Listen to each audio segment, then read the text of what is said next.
Hello everyone, for today's video, magandang Jensan. So ara yung auntie o piling gwapa sa kay naulahin na late na kara o piling gwapa sa go. Pag abot na ako, wala pa yung nagsugod ang pila pero taas na kayo dahil sa unahan. So go, na late na ko.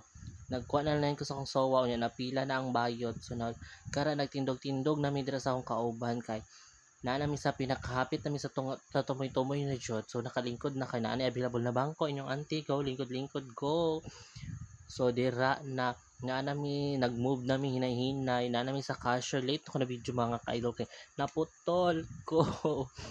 So na nami dira sa hapit nami dira, hapit na mamatay sobra kainit. Para naluyan na ako mga classmate. Kaning uban ako kari sila human na sila mga ka-idol. Pahuman na sila, manguli na sila. So naabtan man mi cut off mga ka-idol kay naguba ang printer. Naadras ako man ako kaon dira ag paniod to dira sa ko sa plaza sa court na mga kaid sa covered court kay nagpahangin kay perting inita jud utong tutok na mga ka-idol, alas 12 na. Man ako kaon na so nibalik na mi sa room kara kay sirado pa man ang room kara piling gwapa sa inyong auntie go.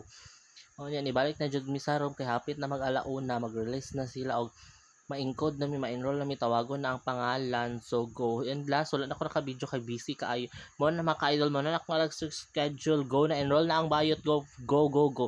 So nagpa-develop sa cold picture ila body kay gisugo ko sa akong father so na ako sa terminal mga ka-idol, paspas kaayo. Pauli na ko ara na pauli ninyong auntie. Go, bye. Thank you for watching.